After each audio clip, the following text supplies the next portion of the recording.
Hello, and welcome back to another episode of the RG Podcast. I am your host, Roberto, back at it again with another one. Hello. So, it's been a while. How have you been? I've been great, thanks for asking. Now, the reason I've been gone for a while, well, life got unexpectedly busy. Yeah, things just came up in my personal life that just kept me away from the mic. Nothing bad, all good things. I am excited for these things to come. I also got sick for a while, and I just kept coughing, and I was like, I can't record in these conditions. I had plans. I had many plans to record episodes, but they had to get pushed back over and over again. I still have a light cough. It happens every now and then, but thanks to the power of editing, you won't hear any of them. So, let's get started. Now, since my life has become a little more busy recently, I realized I'm probably going to have to change the format of my podcast. Whereas before I did have, a guest would come on, we would talk about things, we'd talk about a drink, then we talk about two albums, one that they brought and one that I brought as well. And it would be a great time, and I love this format. I absolutely adore the format.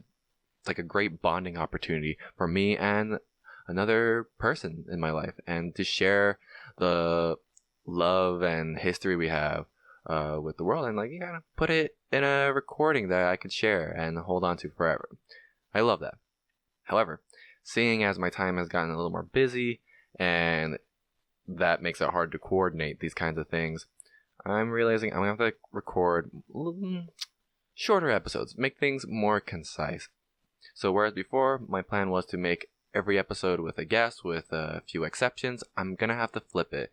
I'll probably record shorter episodes for the most part where it's just me talking about something, and then if and when I have the opportunity to include another guest, I will include them, and that'll be like the exception. So for now, we'll try it out and see how it goes. It might change again because I don't know what my life will bring. Some big changes might happen again in the future. Who knows? But we'll see. Now, something I've wanted to talk about. Actually, this wasn't something I originally planned to talk about, but it came up and I thought it was worth, talking about. So the Grammys happen. Of course, the Grammys are a shitty award ceremony that's very racially biased, but still worth mentioning because there were some interesting things that did happen. Aside from Billie Eilish winning 4 Grammys, which is great for her. Hopefully she doesn't mess it up. She kind of did. She says rap isn't real, so that's unfortunate. Well, I'll get into that another time. But for now, she's a kid, so I'm going to excuse it. But the thing I did want to talk about is Tyler, the Creator. He got his first Grammy, which I'm super stoked for him for. He made so many albums, so many mixtapes, has done so many incredible things, and finally has won his first Grammy with Igor, which is the album I'm going to talk about. But I did want to talk about what this award kind of means and how I felt about it. Because, although, again, very happy that Tyler won a Grammy, because his art deserves to be recognized. It's a little weird that he won the Grammy for rap hip-hop. It's fine because Tyler, Creator is, he's known as a rapper. Some people would argue kind of against that, but I would argue that's one of his many skills that he has. He is a rapper, and a hip-hop artist as well. But Igor is not a rap and hip-hop album. People have described it as pop, soul, jazz, psychedelic, noise, industrial, but not rap hip-hop. Sure, there are moments in the album where he raps for about 15 seconds, but that doesn't make it a rap album. Rapping for 15 seconds does not make it a rap album. If that were true, then every song made in the late 2010s, every pop song that played on radio from the mid 2010s to late 2010s would be rap, because a pop star would sing for 2 minutes and then the rapper would come in for 45 seconds and then the hook would come back in. And it's a little frustrating to see Igor win that category out of every category. It wasn't even nominated for pop Grammy. This was the only category it was in, and it won, which is, again, great. I'm happy for him. But it just shows the extreme amount of racial bias in the Grammys and the Academy, or whatever the fuck you call those old white people decide this shit. And it just sucks. I mean, Tyler, the creator, also spoke out about this. It was really cool to see what he had to say. First, he did express gratitude for winning. He was humbled by it, and he liked it, obviously. But he also mentioned that having his album and his contemporaries' work described as urban by the Academy is just the Academy's way of saying the N-word and calling them N-words, and their work, the work of N-words, just by calling it urban. And it's frustrating because there's so much more than that. I mean, yeah, obviously because it's just the N-word, but it's not just a rap album. It's so much more, and it's such a closed-minded approach to appreciation of Igor.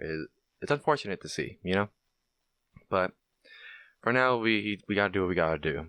But the interesting thing about the Grammys, another thing, is someone who used to be high up with the Grammys, I think I'm gonna butcher this, but like an ex-president or ex-something, like they were one of the people in the Academy, has gone out and spoken out about how not only biased but rigged the Grammys are.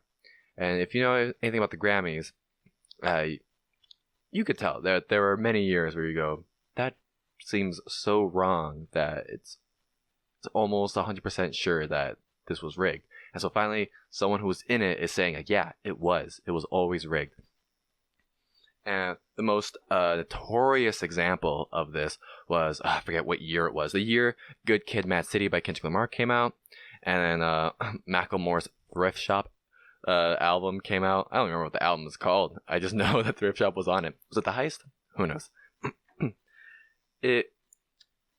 Both albums were nominated for, Best Rap Album, which is fine,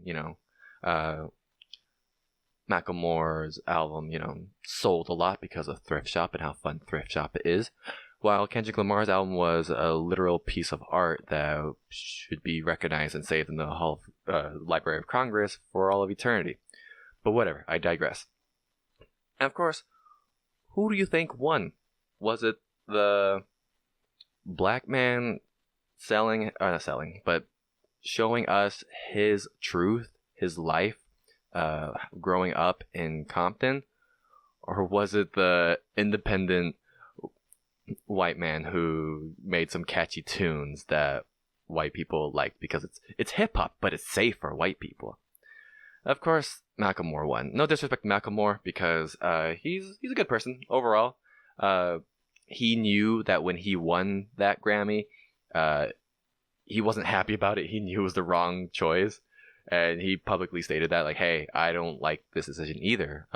Kendrick Lamar should have won. And absolutely, Kendrick Lamar should have won. Don't get me wrong, Macklemore has made some cool songs, and they're catchy, they're fun, they're good stuff. And Macklemore is very much about positivity and,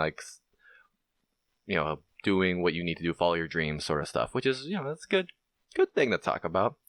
But, to have that win over, Kendrick Lamar's Good Kid, Mad City is kind of insulting, because you're telling the Grammys choosing Macklemore over Kendrick Lamar kind of says to everyone who heard the Grammys or watched the Grammys, which is a lot of people, that they don't care about people's truths. The people who grew up in these environments where gang violence and drug trafficking and just people suffer from poverty, their truth doesn't matter as much as a catchy tune that white people like.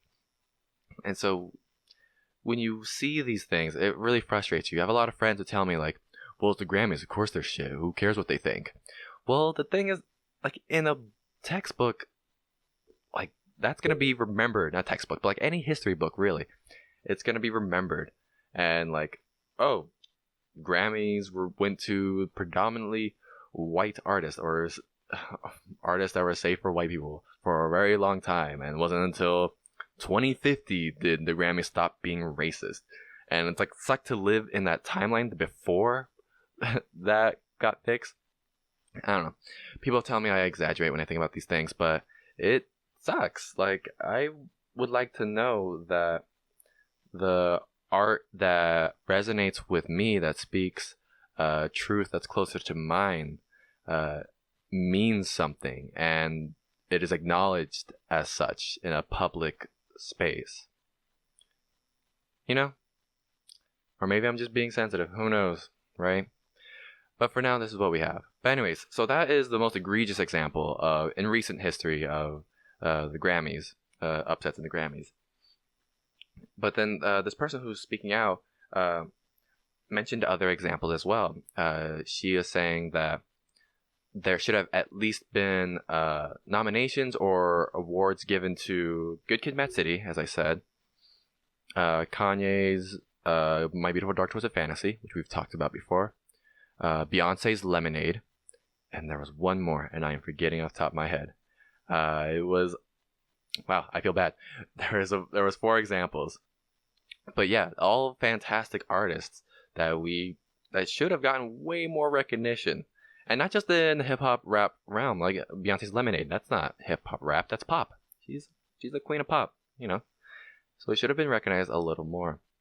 And so I'm hoping this will instigate some change that will be for better and make me and other people who have lived similar truths to me or that resonates better with Kendrick's music or other hip-hop artists less...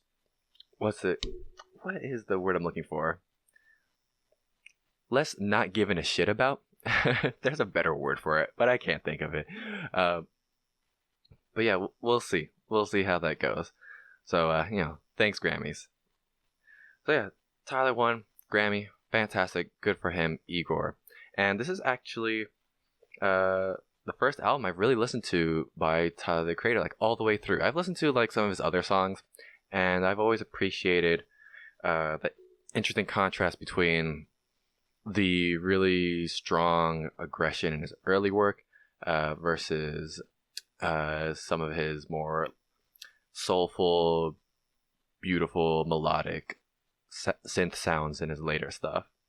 So it's interesting progression to hear, which, let's get into it right now. Well, why not? I'm done talking about the Grammys. Fuck the Grammys. But still, they should be better.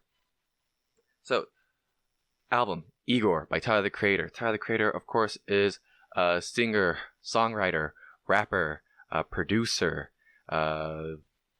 He's in charge of a fashion line, in charge of a rap label, in charge of Odd Future. Not in charge of a weird word, but the head of Odd Future, if you will. And, of course, his clothing line, Golf. So, yeah, he has a lot going for him. And he is known not only as a producer, but like someone who's produced a lot. Like, to me, I would put it in the words of, think Kanye scale. Like, every mixtape and album he's ever made, he's had at least a heavy hand in the production, if not the entire thing. With Igor, he had his hand completely involved. Igor is written, produced, and performed by Tyler, the Creator. Yes, he has guests that come on and kind of do guest verses or background vocals, but in the end, it was all his work, which I find amazing. I respect the hell out of that. Anyone who can produce their own album, perform their own album, and organize all that shit together and get it out there, mad props, because that's a lot of work. And again, in my words, that's like Kanye level of work ethic, which I appreciate. So when I heard that, I was excited to listen to it. And the first song I listened to on the album was the single Earthquake, or Earthquake as it's titled. And if you haven't watched that video on YouTube, I highly recommend it. It's a fantastic video.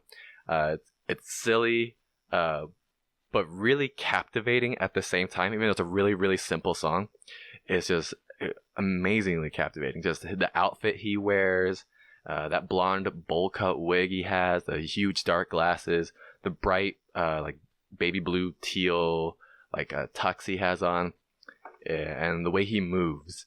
People have joked about how he's really good at moving his knees during these performances, and yeah, you definitely see that in Earthquake. A fantastic video. But yeah, Igor, Tyler, the Creator's I'm forgetting what album is this. Is 6th? I want to say 6th, but let me check. Igor is his 5th, not his 6th, his 5th, because oh yeah, that's right, his first thing was a mixtape. So his 6th body of work, but his 5th studio album. And it's really interesting that we get Igor, and as I mentioned before, it's like pop, psychedelic, jazzy, soulful, um, and lots of other things in there. Yet Tyler's early work, as I mentioned before, is much more aggressive, and when I mean aggressive, I mean like hip hop, and it's described by some as horrorcore hip hop, because his lyrics were often very violent and very gory and just gross. It got so bad at some points that he got in trouble with countries. Countries hated him for a long time because of his early work with Bastard and Goblin and Wolf, just like the way he would talk about things. Specifically, his lyrics were heavy with the misogyny and homophobia. They slathered it on, and it was wild. It was really, really bad. Hey guys, editor Roberto here, just in my little editing studio, aka my desk. So as I was editing this episode, I realized I left out a pretty important detail about Tyler the Creator. As mentioned, he had some very heavily misogynistic and homophobic lyrics in his early work. But I think it is worth noting and pointing out that Tyler himself has come out as, I'm not sure if quite gay or quite bisexual himself. He hasn't really clarified which one, if any. Sexuality is a spectrum, so he might be just somewhere in there. He's definitely not straight. He's definitely somewhere in the queer category.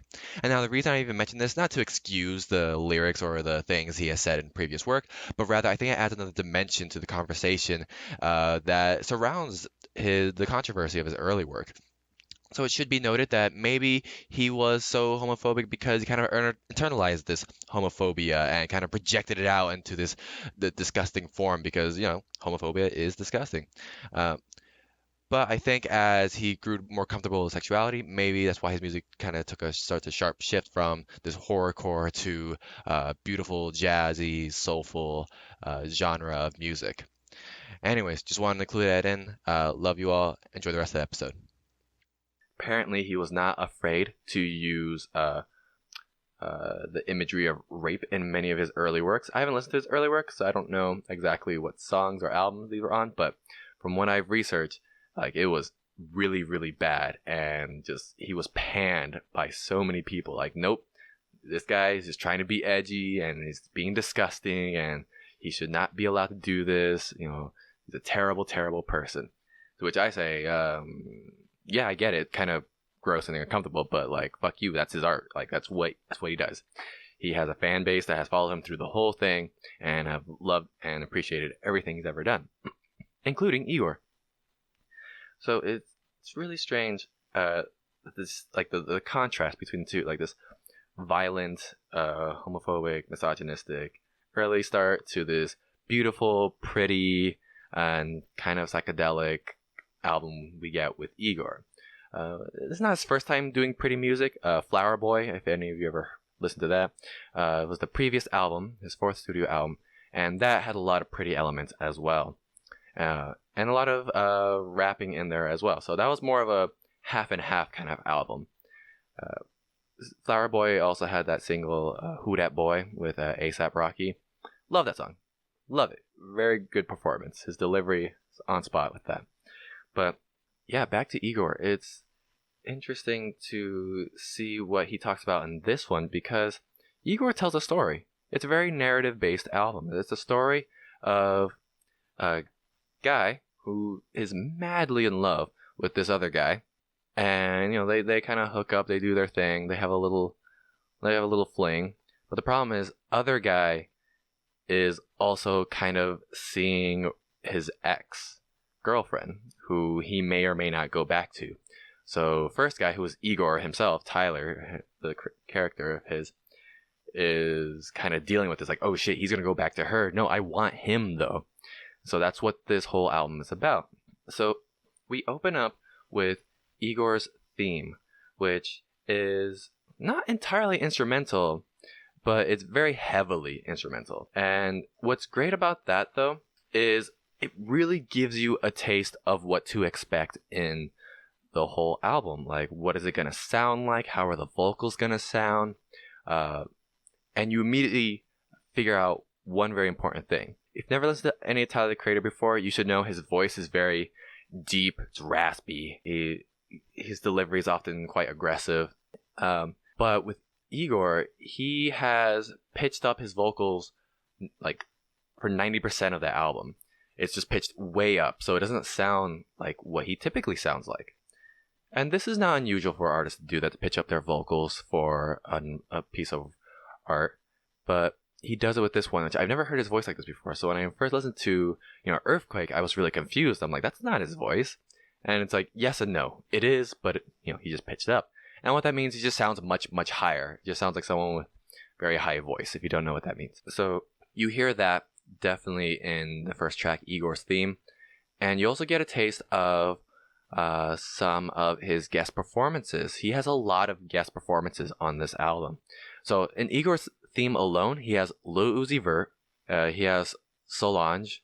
I think that's it for that. Yeah, Lil Uzi Vert and Solange, and they're in there a lot. Like they come in and out. Especially Lil Uzi Vert. Like Uzi delivers his chorus, and it's pretty good. It's very melodic and smooth. You kind of vibe out to it.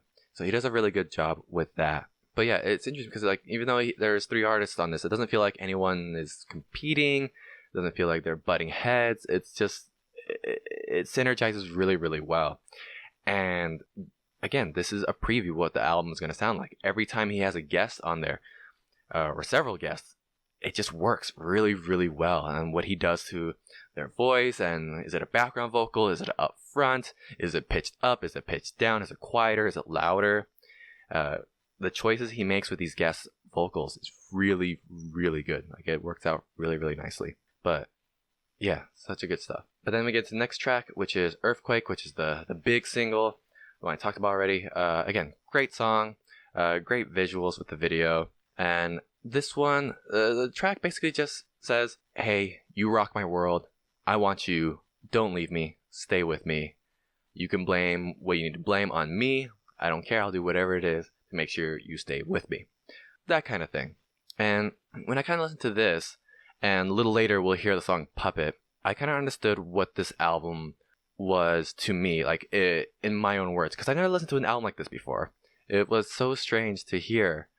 But then after listening to Earthquake enough times and Puppet enough times, I started to realize, to me, it sounds like a combination of 2 Kanye albums, if you will.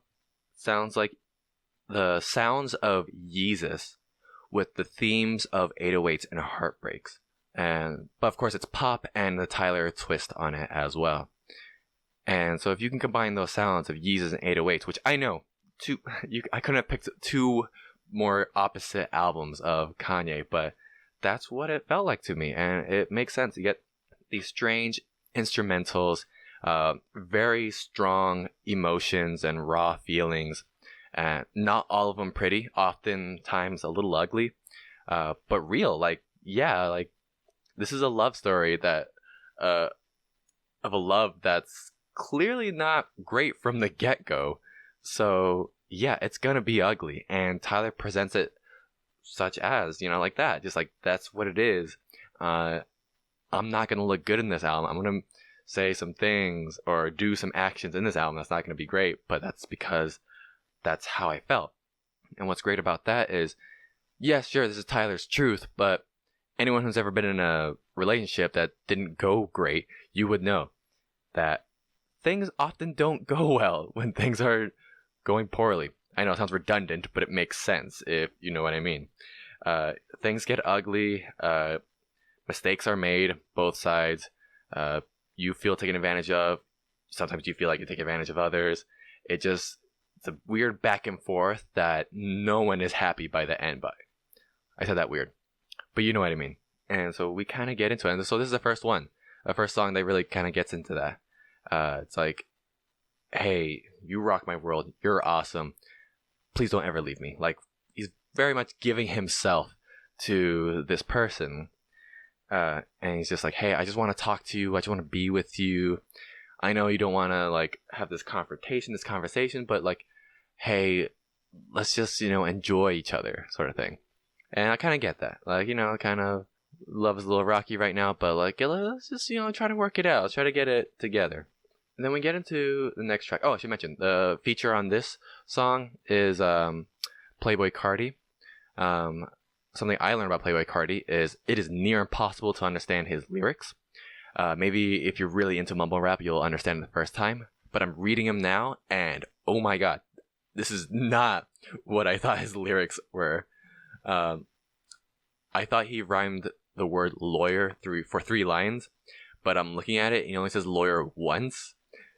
And I'm just like, wow, okay, never mind. I clearly cannot understand it.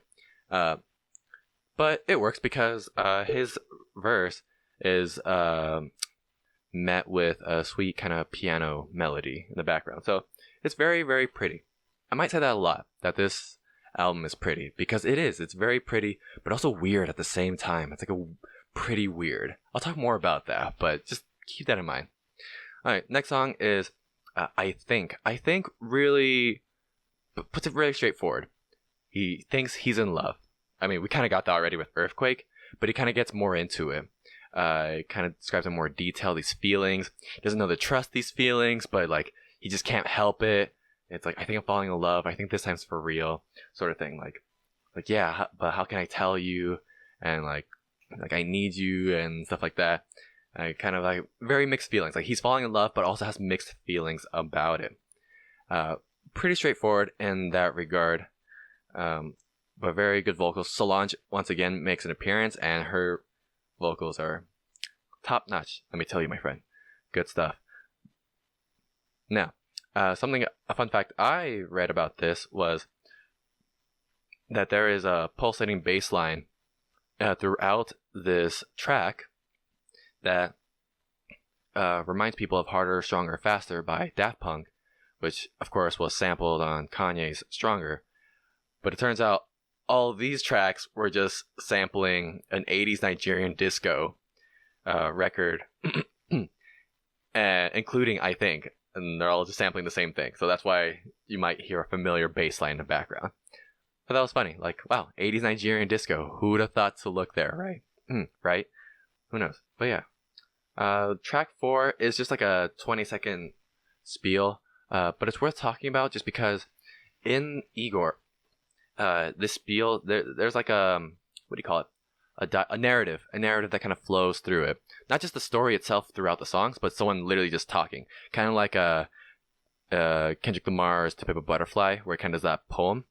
It's more of kind of like that, kind of like just someone just talking.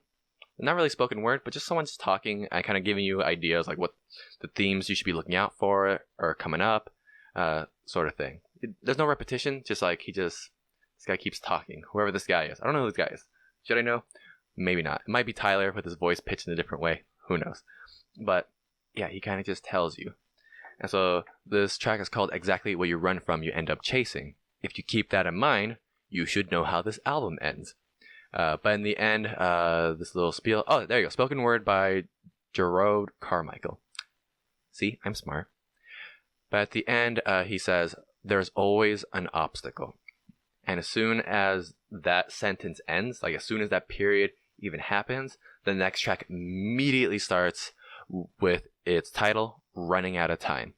So implying like the obstacle that Igor is currently facing is that he's running out of time. Running out of time for what? Running out of time to convince this guy to love him rather than to love her. Because it's looking like the guy is going to choose her over him. And it's like, oh no. He's gotta convince him. So yeah, that's just this track is kind of running out of time, and he's just telling him also within the second verse, very important point where he kind of tell him to like be himself. Throughout the album, Igor is telling this guy like, hey, stop hiding yourself, stop hiding your face, stop wearing a hoodie, just be who you are with me. Like stop trying to hide who you are. And something I feel would probably resonate with a lot of people, especially within the LGBT community. I can't speak much more on that since I've not had personal experience with it, but I could definitely see that in some parts of the country, some parts of the world, where someone feels obligated to hide themselves when they're engaging in same-sex romantic relationship kind of stuff. And Running Out of Time kind of puts it out there. Is it? Take your mask off. Stop lying to these fellas. Stop lying to yourself. I know the real you. Halloween ain't for a minute. Lose the costume. So he's telling like, hey, be who you are, but also I know you love me too, so express that love. Stop trying to repress it. Stop trying to be in denial. Just put it out there. So definitely something worth talking about. Now, this next track, ooh, I love this next track. Let me tell you, it's probably my favorite track in Igor. It used to be Earthquake, it's my favorite, but this next one, New Magic Wand, oh my god, so good. Because it starts with that spoken word again. It just says, sometimes you gotta close a door to open a window. And you might think, oh, okay, that's kind of inspirational. But of course, as soon as the word window ends, bam, the instrumentals come in and they just, if you're not ready for it, especially after the previous track running out of time, you're just like, whoa, what is this? Luckily, he mastered it in a way it doesn't sound too loud in your ear, so it's not like on site with Yeezes, but it definitely catches you off guard. Like if you were kind of drifting off, it'd be like, whoa, it's like sudden coffee shot. I don't know how to describe the sound. It's kind of noisy, slightly industrial. It's definitely synth going on, like a bass synth that's really, really muddled and kind of what's that term? Sounds very bitwave, if you will, kind of like bzz, bzz, kind of like mechanical, and which is great. I love this sound because it kind of gets into the other themes of the album. So far, the story is kind of telling us Igor loves his man, wants to convince this guy to be with him, and it's kind of like a sad love story where he's pulling as hard as he can, but doesn't look like it's working out. This song, Igor is tired of pulling politely. He's done with that, and he's gonna get what he wants. And how is he gonna get what he wants? Well, he has a new magic wand, and with his new magic wand, he's gonna make her disappear. So verse 1, real quick. I saw a photo, you look joyous. My eyes are green, I eat my veggies. I need to get her out the picture. She's really fucking up my frame. She's not developed like we are. It's like he's telling her right now, just like, hey, she's not as good for you as I am, so I'm gonna get rid of her with my new magic wand. Which is like, is he implying violence? Well, let's find out. Let's hop on this train ride and find out. Second verse. My brother said I'm on the spectrum. Don't call me selfish. I hate sharing. The 60-40 isn't working. I want 100 of your time. You're mine. And then he has this refrain that kind of repeats, please don't leave me now. And he says it over and over and over again. And at this point, you realize he is obsessed. He has snapped and has starting to feel like very obsessive possession over this guy. Igor is not doing well, and he's going to do anything he can to get what he wants. So, like magic, gone. Yeah, he's going to do that. Just get her to go away. There you go. Third verse. I want to be found, passenger in your car. You want to be mean, mixed signals, don't park. She's going to be dead. I just got a magic wand. We can finally be together. It's like, oh, wow. This one from a pretty beautiful album with bright colors, birds chirping, sunlight on our face, to I'm going to kill her so you can be mine forever. You're never going to leave me.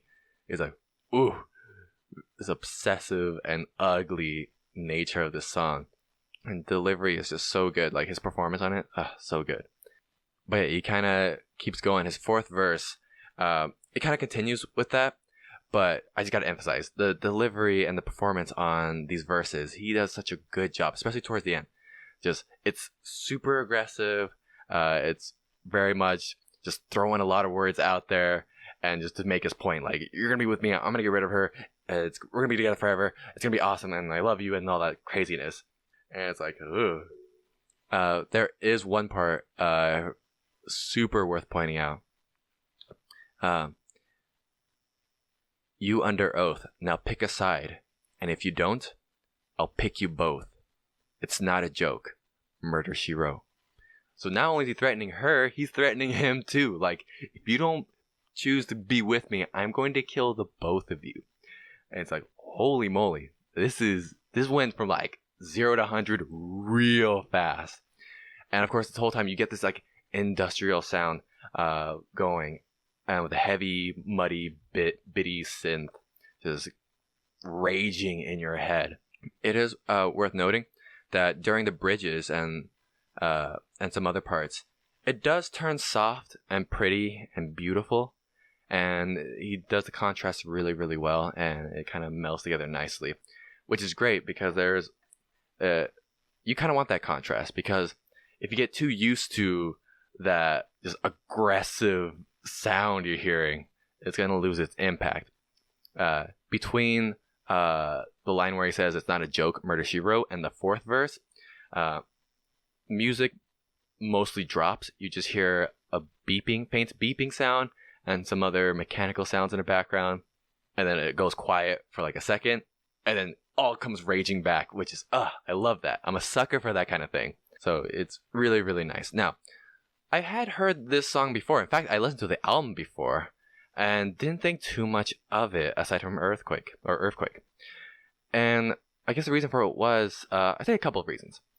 One, I was listening to it while working, because a coworker who's really into Tyler, she was like, "Oh, have you heard the album yet? Let's play it while we do work." And of course, if I'm not paying attention to the music, sitting down with just the music, it's hard for me to actually appreciate it. And second, I didn't really understand what his vision was.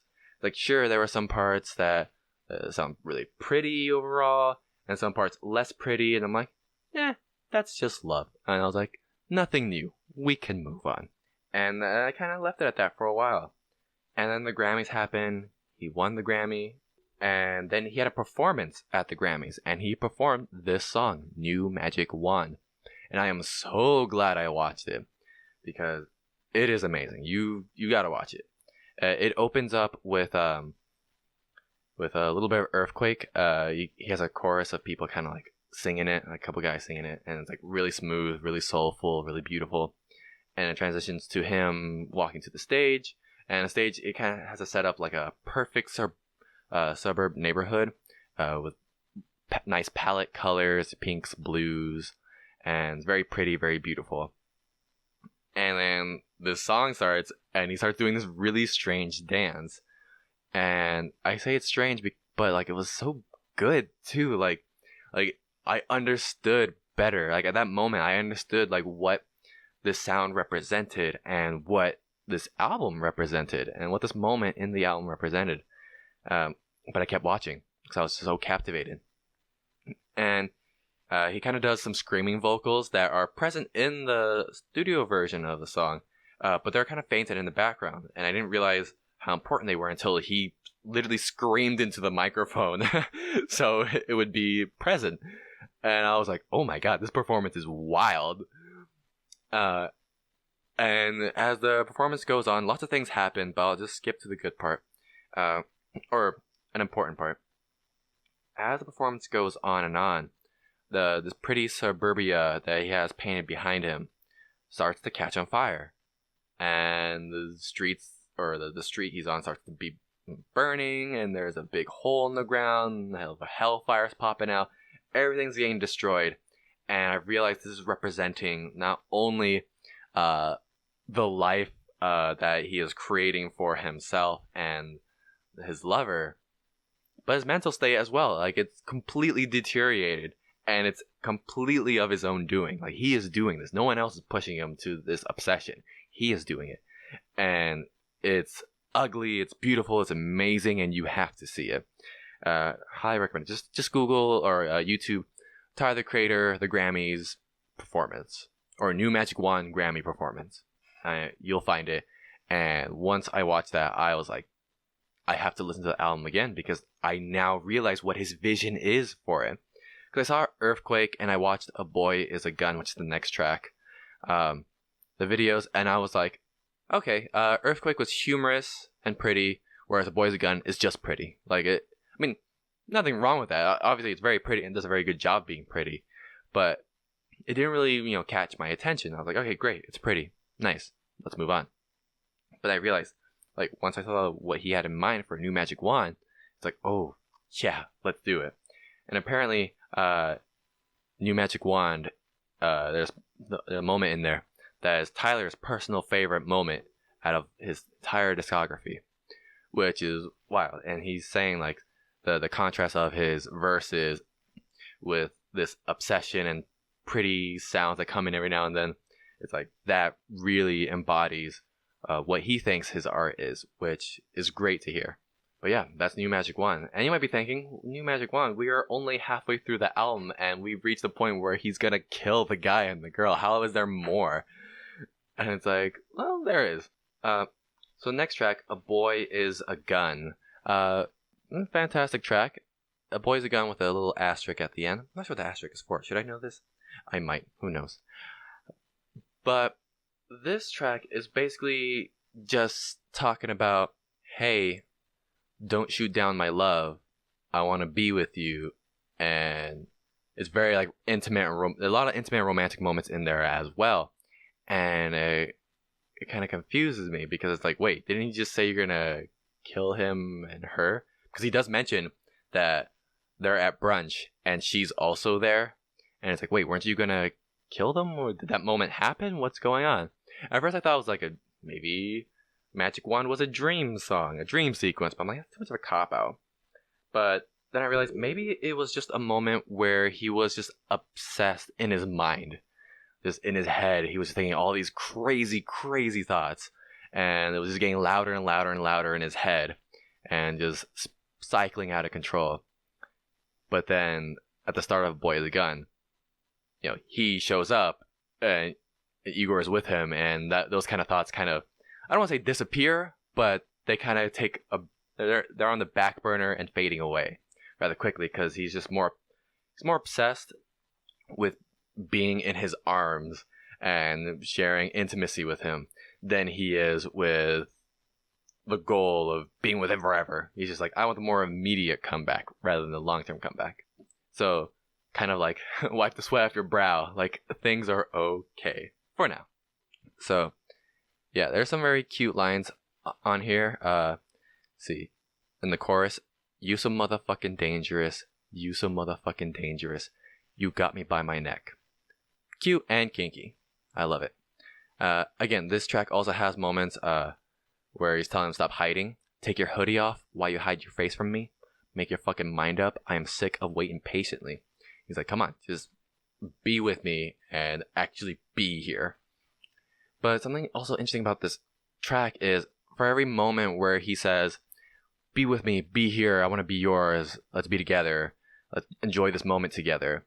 He also has moments where he's like, alright, get the fuck out of here. Leave. I don't want you anymore. And it's like, what? It's kind of weird. Like, where is this going? Does he love him or does he not? And what part is he faking? Like, clearly he can't feel both. So, does he actually love him? Is faking not to love him to play hard to get? Or what's going on? So it's like, oh, you want to go home? Cool. You better call you a cab. I ain't taking you home. Yeah, I'm brushing you off. But then immediately after, you're my favorite garçon. Don't leave me. Stay right here. Yeah, I want you right near. It's like, what? Like, what is going on? Igor, make up your mind. But I guess that's what he means by you're so motherfucking dangerous. Like, you're so dangerous. You make my head, my mind hop around 180 all the time. Make me yes, no, feeling up and down, left and right, hot and cold, is everything all at once. And he's kind of like, he can't reconcile it. And so the lyrics are really confusing. Give a fuck what they talk about. I see you as a 10. I'm gonna leave it at that. I'm gonna leave us as friends. Cause the irony is, I don't want to see you again. Stay the fuck away from me. It's like, what? What? Like, you're just saying how perfect and amazing he is. And then suddenly next line, you're like, nah, get the fuck out of here. It's like, what is going on? What is going on? Let's find out with the next track, Puppet. Puppet is a great track for many reasons. The production, the sounds you hear on here are very, very pretty. Very soulful and just like, it's just nice. It's a nice feel to the whole thing. It also features someone I appreciate that I mentioned several times already, Kanye West. So Kanye is featured on this track. We'll talk more about his verse or contribution later. But yeah, so Puppet, to put it simply, Igor is saying that he is the puppet of this guy. It's like, hey, I will literally do anything for you. What do you want to do? Want me to come to your place? It's an hour or a drive, but I don't care. If you want me there, I'll be there. All right, I'm here. Oh, you want me to leave? That's fine. I can leave too. It's only an hour drive. I can just go home. And kind of just completely surrendering himself and his free will to this guy. And and you realize, okay, so yeah, he still is madly in love, obsessively in love with this person. There is a moment on here where he says, land at your driveway and put it in park, then do the third line of this verse. And then the third line, and you have to go back and like read it. And what's funny is I didn't want to read it at first. I wanted to listen to it, see if I can remember every time I listen to this album. But the third line is, I want to walk to your front door and knock. So he references in the 7th line that he wants to do what's in the third line. And it's like, okay, cool. Kind of meta. I appreciate it. So yeah, in the verse 2, he kind of really does do that surrendering I talked about. What do you need? Do you need bread? Do you need this? Do you need a hug? Do you need to be alone? I could wrap this up and get the fuck away instead. What is your wish? It can be granted. And towards the end of the verse, I do not have self-control. I am starting to wonder, is this my free will or yours? And so, like, he clearly just gonna give everything to you and just complete surrender. And then we get to Kanye's verse. It is really hard to understand, not because Kanye is mumbling. No, he speaks as clearly as Kanye normally does. But for some reason, Tyler decided to mix and master his verse in a way it makes it sound like he's really far away from the mic, and the music, the sounds, like, kind of cover it up too. So only the beginning of his verse is even remotely clear, and still, it's kind of hard to understand. And so he says, you lost son, and you've been trying to find your way to me. A to me, he's on something that I hate to see. A to Z, nah son, I'm gonna take a breathe. Run-a-thon, I just stop, I'ma take a breathe. And after that, you only get a few snippets of words. It's just really muddled, really muffled. You can't really understand what's going on. And at first, I was kind of confused. Like, what does this mean? Why include this verse? What is Kanye's message on this? At first, I thought maybe Kanye's trying to say, like, hey, we're distant, and you're trying to find your way back to me, and I hate to see that we are in this position. Let's make up and be together. I thought he was kind of adding on to what Tyler's message was. He's like, let's reconnect in a real way and be together. But I'm reading some other notes, and people are speculating that it might be that Kanye's literally telling Tyler, or Igor, the character himself, like, hey, I've been in these kind of heartbreaking situations, and they suck. I know they suck. And I hate that you were in my previous shoes. Don't do that. It's bad. Do something else, sort of thing. I don't know. It might be a mix of both. Kanye's known for a good wordplay, but who knows? But what's funny is, even though reading the lyrics that are translated online, when Tyler has released the official lyrics of every song that's out there, he doesn't write down every single lyric, especially if they repeat. He'll write the line once, and if it repeats 7 times, oh well, you're gonna figure it out. But on Puppet, it has all of his lines written out. But when it gets to Kanye's lyrics, it literally just says, Kanye lyrics cannot be transcribed. That's it. And it's like, great. So Tyler doesn't even know what Kanye's saying. Or he does, and he doesn't want anyone to know. Who knows? Right? Anyways, Puppet, great song. Next, number 9, What's Good? Now, it's worth mentioning that at the end of Puppet, where he's kind of just like, I'll do anything for you, I'm literally yours, I'm a puppet, do what you want with me. That spoken word comes up again and just says, but at some point you come to your senses. And boy howdy, does Igor come to his senses. And not in a pretty way, in a very, very aggressive way. Now, next track, What's Good? This is, I think, the most hip-hop rap track there is on this album. But it still has very strong pop soul elements in it as well. But it is really, really aggressive. New Magic Wand, very aggressive as well. But this one, it's just straight aggro. And it's kind of weird to read these lyrics and to, like, listen to them as well, because I was trying to, like, piece together what it really meant in terms of the narrative that was going on.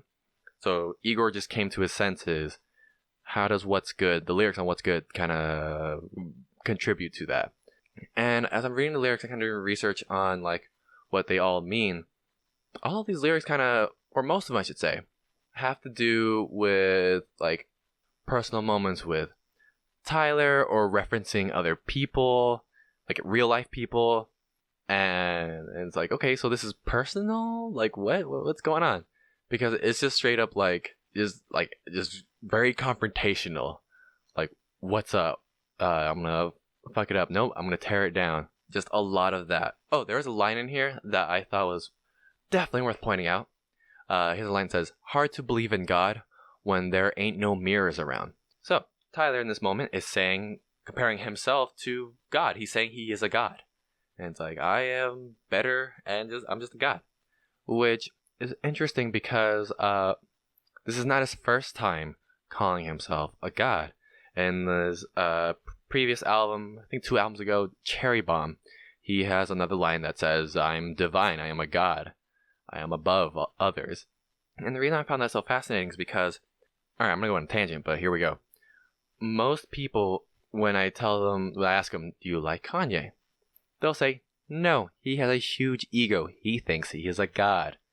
And I'm like, fair. Sometimes big egos are kind of hard to, listen to. And I have more to it than that, but I'll leave it at that. Now we have Tyler, who people love and adore as someone as soulful, a little more mature with this album, and deserving of way more credit. He should be way more famous. He's amazing. He has a history of calling himself a god as well, yet I have never heard anyone give Tyler any crap for calling himself a god. Not that I would. I understand the artistic potential of using that idea, that theme, and what it means. Well, in most cases at least. But you know what? Kanye does it, he's an asshole. How dare he? If Tyler does it, who cares? He's just being an artist. It's like, come on, guys. Be consistent. Be consistent. Anyways, but yeah, the lyrics, very, very aggressive. Just talking about, like, cops, I'm gonna fuck around, got new boots, but I'm still the same fella, what? I was like, oh, I'm gonna go buck. And it's like, what is going on? There is a refrain kind of repeated by the featured artist Slow Tie, who's a UK rapper. "I see the light." It kind of comes up over and over and over again for like half the song. At least half the song. It might be more. Yeah, at least half the song. And at first I was just like, okay, it just sounds pretty. But then Tyler does have a line which I thought was really silly at first, but I'm realizing might have a better meaning. So the line goes, "Dracula, Dracula, Dracula, suck me first, I might get back at you." And it's like, okay, so you're saying you're going to get back at him because he sucked you off? Like, what? What's going on? What does this mean? And the rest of the line or verse doesn't really clarify that at all. He just, like, I'm going to do that. I'm going to get back at you. It's like, you're going to suck him off back? Like, what? Why a vampire? Why Dracula? It's kind of confusing. But then that refrain, "I see the light," repeats through this verse. And it's like, oh, okay, maybe it has to do with the fact if he brings everything to light, things will kind of fall in place. There's going to be damage done when things get brought to light. But yeah, who knows? But yeah, when I first heard that line, I was like, that's a very silly line. It's like a Kanye line. But who knows? But yeah, a lot of aggression, but not really pointed in a specific direction. Just a lot of threats and a lot of aggro going on. So my interpretation, my take on it is just the aggression itself. Not really what's being said, but just the feeling of aggression that Igor is just like, fuck, I'm being taken advantage of. Fuck this, I'm just going to get super aggressive and just start spouting off these violent rhetoric, aggressive just things, which is wild. But yeah, this song, much like New Magic Wand, very strong, industrial, synthetic, just like a buzzy, static sound going to it. Really nice. I do appreciate the aggression on it. It kind of does hype you up. Like, if you're one of the people who thinks to themselves, I missed old Tyler, I like it when he was aggressive and violent and said terrible things over music, then yeah, you'll probably like this song. Though there are some slow parts in here. But yeah, no, it's really good just delivery on this. Alright, let's jump to track 10. So track 10 is a double track. Gone Gone is the first part, and the second part is Thank You. And so Gone Gone makes up like 90% of the actual song. Gone Gone basically is just saying he is no longer in love with this guy. Igor is done. He's like, you know what? I came to my senses. I'm done being mad. I'm just going to let you know I'm no longer in love with you. I should have paid better attention to things were happening. If I was paying attention, I would have known all these dumb and bad things would have happened. I knew I would have done or been too obsessed, too invested in this. I should have stepped away. But you know what? Oh well, I now understand that. I didn't before, but now I do. So my love is gone, gone, gone. This track does feature CeeLo Green. He's on the chorus, which I didn't notice him at first because once again his vocals were pitched way the fuck up, and so I thought it was Tyler because I was like, his vocals pitched all the fuck up, and this other new voice is also pitched way the fuck up. But no, CeeLo Green is on the chorus. Really nice, really nice. There is a part on here I really do like. Where is it? This is gonna be long, but bear with me. This really does sum up this whole thing, this whole track. It's like a 6-minute track. So here it goes. Everybody making a choice according to plan, and we had 2 different blueprints, but understood influence. You opened up early on. I thought I had a permit. You started building a bridge and turned it into a fence. Then my building got tore down, all because of your new tenant.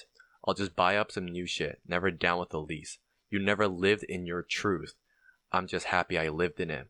But I finally found peace. So peace.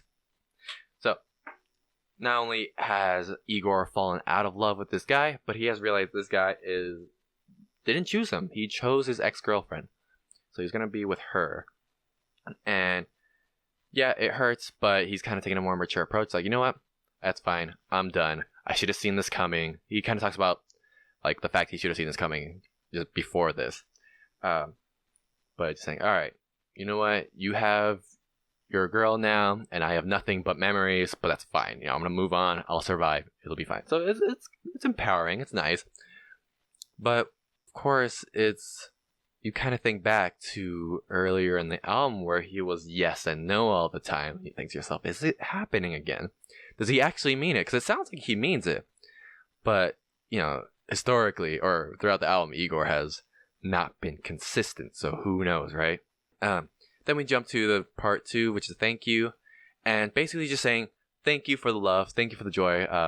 Thank you for the memories that we made. It was great. I had fun. However, I don't think I ever want to fall in love again. Because that was too much.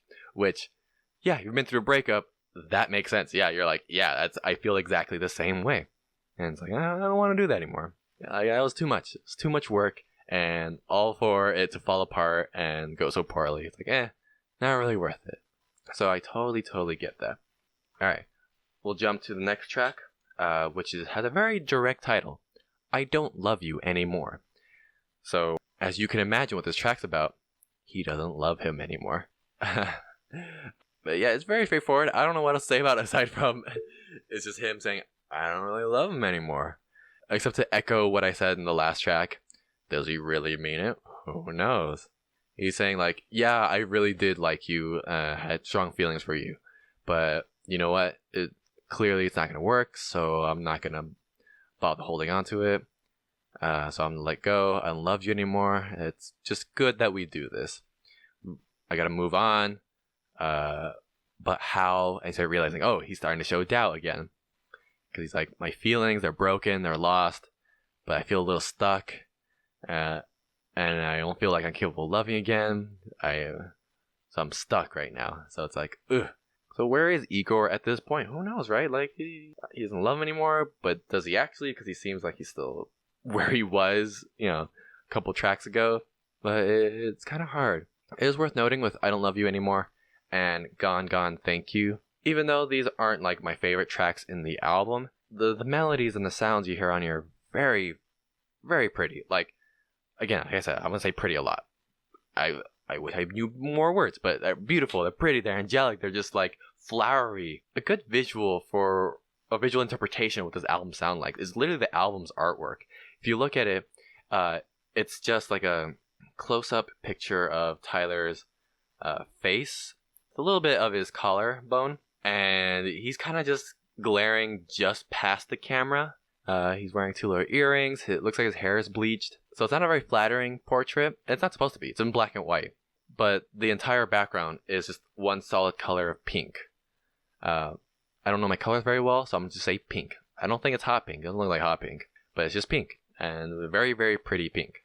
And like that's it. There's nothing more to it. And I think it represents what the album is very well. It's kind of like, hey, this is pretty. It's served on a pretty plate, but what's being served is this kind of raw and not so pretty story of Igor, of who Tyler is playing as. I'm gonna say pretty a lot because this album is pretty. All right, we're gonna jump to the last track. Are we still friends? Are we still friends? I mean, as soon as you hear that track title, you're like, oh yeah, I know what's going on.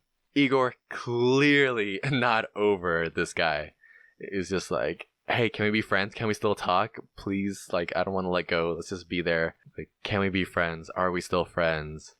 Don't say goodbye and all this stuff. The one line that stands out the most to me is, I don't want to end this season on a bad episode. He's just saying, like, come on, don't let it end so poorly. Please, please, please.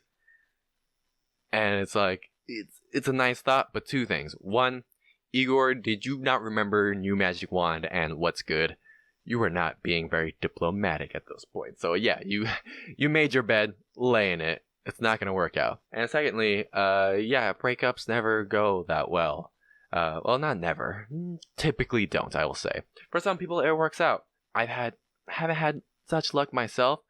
But you know what? For some people it does. But in this case, clearly it's not. And so Igor is got to accept that. And it's just like, I don't want to end the season. I don't want this relationship on a bad note. Like, it's too bad because it did. And you were so on track to being okay. And then now clearly you're not. So yeah, the back and forth continues on.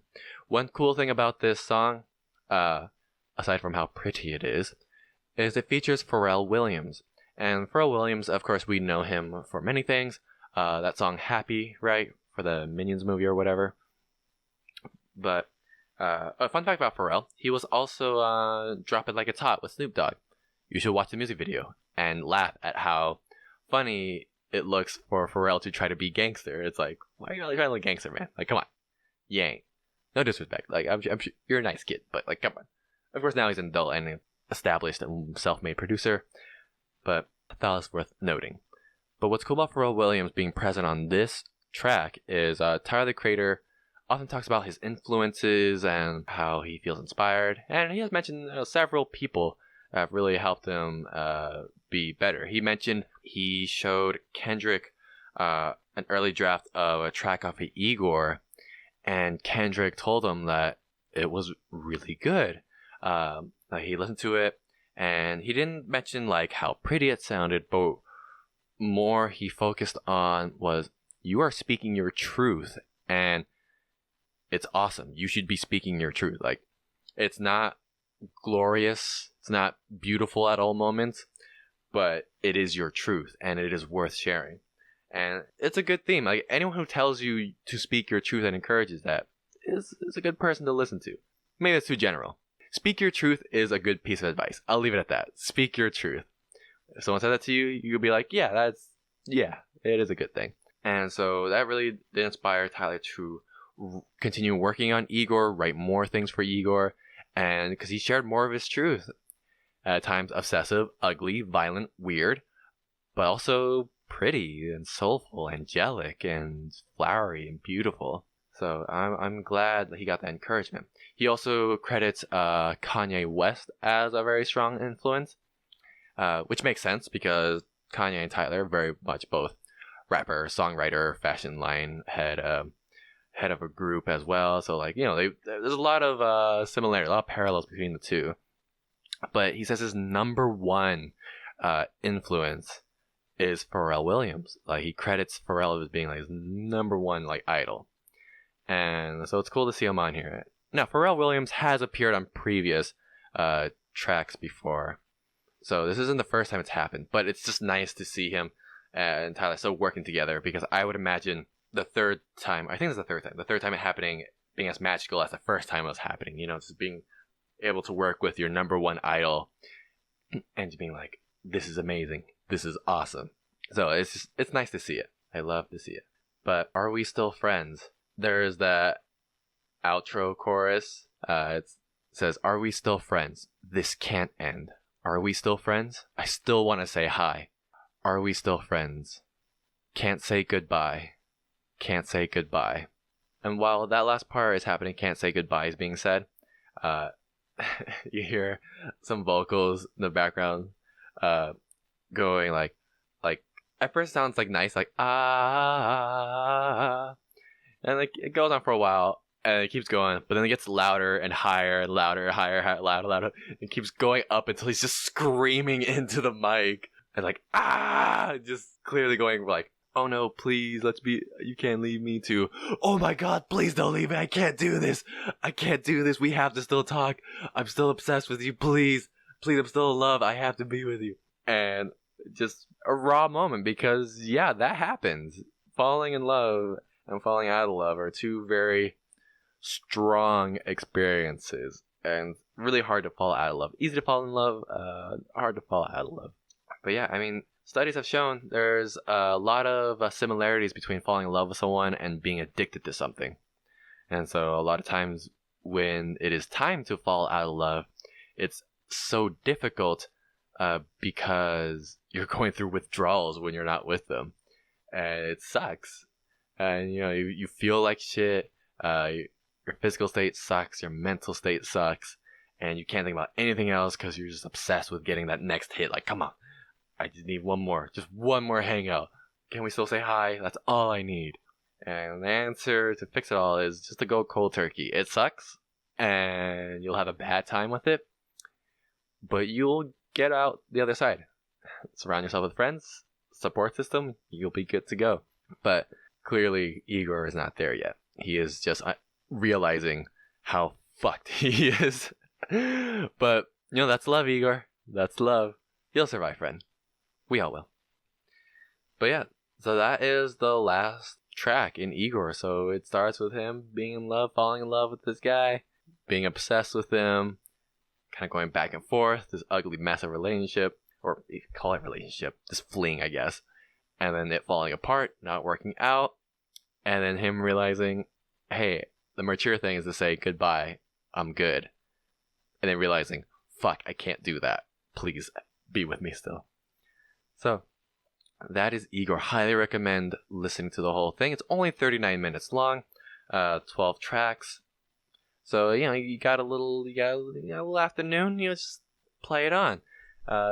It doesn't leave you feeling too messed up, which some albums I like to do. So, don't worry about being bummed out at the end, because at the very least, it's so pretty. I am not going to stop saying it's pretty, because it is very, very pretty. So I am just excited that he made this, and it's so well written. And you might be thinking like, maybe he wrote this about a specific individual, and maybe. But oftentimes I find that when artists write like a breakup album or something like that, it's usually not just one, but rather multiple relationships. And not just breakup things, but like anything with relationships.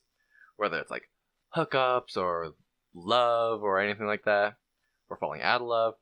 Usually multiple people in their lives that influence that over the course of many years. And they write it into one story, which is why the story is often full of all these like interesting developments that happen all the time. Because in real life, the developments happen very far and few between. But yeah, so it sucks that, breakups suck, but, they inspire really good albums, like Igor and 808s. And now, one thing I am happy about with this album is that it's to many considered pop. Yeah, a strange pop, sure, but still pop nonetheless. And to me that is great, because I'm trying to find pop that I like. I have my own criticism of pops, which I'll talk about in the future, and so I find it hard to get into. The only thing I can really understand and internalize well is that pop is good at making catchy melodies, which is cool. You can make an earworm, but aside from that, it all falls apart.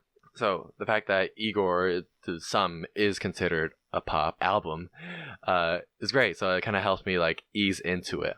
I am hoping to listen to a future album. Should I even mention it? Yeah, I'll mention it. Hold me accountable. So at some point, I do listen to it. I heard really, really good things about Charlie XCX's latest album, Charlie. And